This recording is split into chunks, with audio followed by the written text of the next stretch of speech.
کتے کی تخلیق کیسے ہوئی؟ آج ہم آپ کو بتائیں گے کہ کتے کی تخلیق کیسے ہوئی۔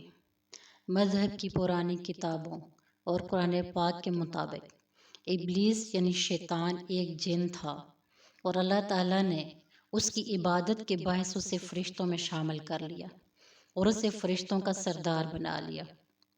اس کائنات کا کوئی ایسا چپا یا ٹکڑا نہیں تھا جس پر ابلیس نے سجدہ نہ کیا ہو، لیکن پھر شیطان غرور میں آ گیا۔ اس نے مٹی کے پتلے یعنی آدم علیہ السلام کو سجدہ کرنے سے انکار کر دیا۔ جب اللہ نے آدم علیہ السلام کو مٹی سے بنایا تو سب فرشتوں کو حکم دیا کہ آدم علیہ السلام کو سجدہ کرے، لیکن ابلیس کے اندر ایک غرور تھا۔ اس نے کہا کہ میں آگ سے بنا ہوں، یہ مٹی سے بنا ہے، میں اسے کیوں سجدہ کروں؟ اس نے سجدہ کرنے سے انکار کر دیا۔ یہاں سے خیر اور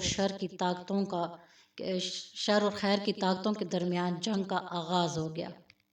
جب شیطان کو سجدے کا حکم دیا گیا تو اس نے غرور اور تکبر اور غصے سے آدم علیہ السلام پر تھوک پھینک دیا۔ وہ تھوک حضرت آدم علیہ السلام کے پیٹ پر گرا۔ اس کے بعد اللہ نے حضرت جبرائیل علیہ السلام کو حکم دیا کہ یہ تھوک والی مٹی نکال دو۔ جبرائیل علیہ السلام نے یہ مٹی نکالی تو آدم علیہ السلام کے پیٹ پر ایک چھوٹا سا سوراخ بن گیا۔ یہ سوراخ ناف کی شکل میں آج بھی ہمارے پیٹ میں موجود ہے۔ اللہ تعالیٰ نے اس ناف کی مٹی سے جس پر شیطان نے تھوکا تھا اس سے کتے کو بنایا۔ کتے میں 3 خصلتیں ہوتی ہیں۔ نمبر 1، یہ انسان سے محبت کرتا ہے۔ کتا انسان سے محبت کیوں کرتا ہے؟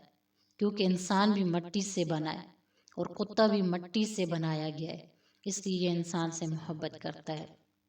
نمبر 2، یہ رات کو جاگتا ہے۔ یہ رات کو کیوں جاگتا ہے؟ کیونکہ کتے کو حضرت جبرائیل علیہ السلام کے ہاتھ لگے ہوئے ہیں۔ نمبر 3، یہ انسان پر بھونکتا ہے۔ یہ انسان پر کیوں بھونکتا ہے؟ کیونکہ کتے کی مٹی میں شیطان کا تھوک بھی شامل ہے۔